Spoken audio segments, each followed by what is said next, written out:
Ова е депото во новата зграда во која е сместен државниот архив. Снимката е стара неколку дена. Вработените со кофи се обидуваат да го спасат материјалот во депото од оштетување и од уништување. Ова се повторува секогаш кога врне дожд. Зградата, изградена во рамките на проектот Скопје 2014, е стара само 3 години. Во ова депо има стотици илјади документи, голем дел со непроценливо значење.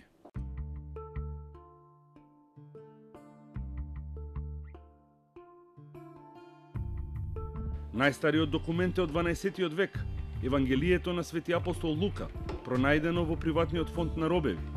Условите во кои се чуваат овие документи се далеку од стандардните. Температура меѓу 15 и 20 степени и влажност од 50 до 60% во оваа просторија никогаш нема. Касите во кои се чуваат документите се набавени од Созара и не се наменети за чување на архивска граѓа. Ова депо може би единственото на светот низ кое минуваат цевки за водовод и канализација и во кое се инсталирани хидранти под притисок. Депо, како депо, не смее да биде на 6 спрат. Значи, ниту под депото, ниту над депото не смее да има вработени.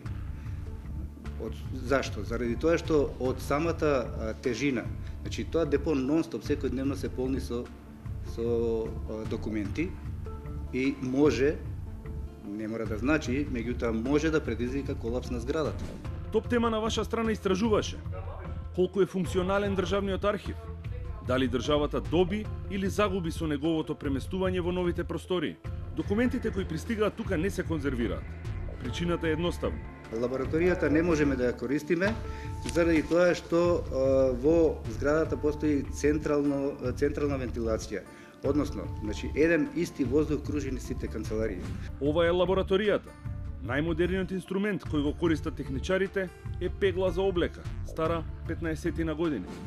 Ова се само дел од хемикалиите што може сега да ги пременуваме. Иначе таму има во таа просторија што ги преселивме од стариот архив дополнителни хемикалии, меѓутоа не можеме да ги користиме.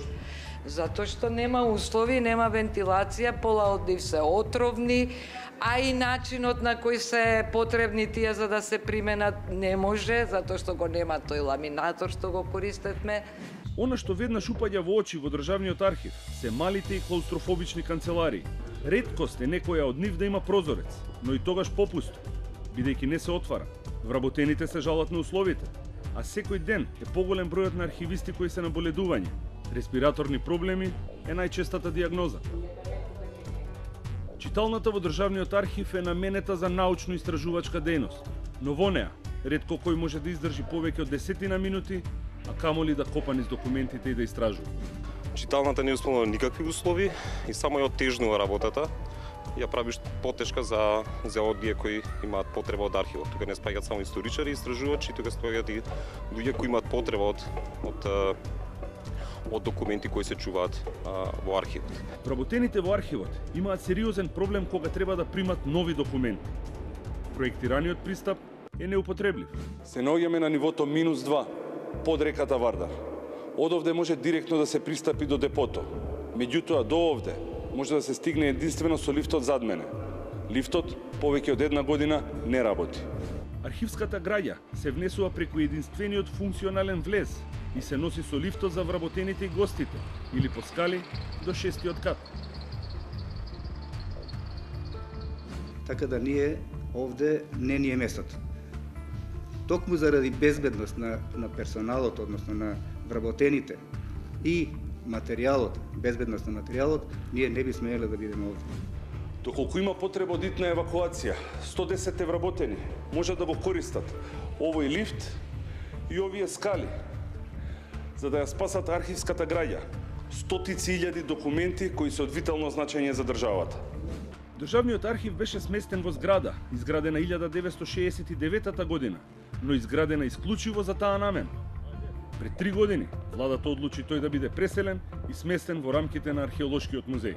Оваа зграда во која е сместен Институтот за национална историја во моментов се реновира за потребите на јавното обвинителство кое треба да биде сместено внатре. Директорот на архивот пред неколку месеци побара од владата тие да бидат вратени таму каде што припаѓаат.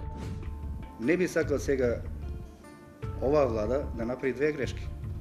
Значи, прво,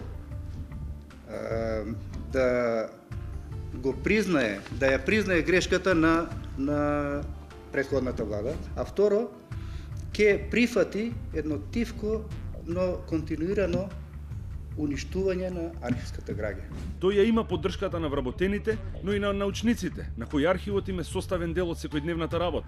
Одговорноста мора некој да ја сноси за тоа преместување, но одговорноста па и нова влада која мора потитно да реагира и да премести институцијата. Колку подолго останува архивот во оваа институција, толку по лошо за архивската граѓа која се наоѓа во архивот. Од владата соопштија дека има работна група која работи на наоѓање на решение.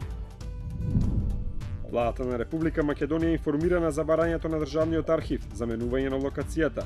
Формирана е работна група во која се вклучени сите засегнати страни, која во наредниот период ќе треба да подготви предлог решение, кое потоа ќе биде презентирано на седница на владата на Република Македонија. Додека не се најде солуција, државниот архив останува во оваа зграда со сите пречки и проблеми во работењето, а ризикот по складираните материјали од ден на ден ќе биде се поголем.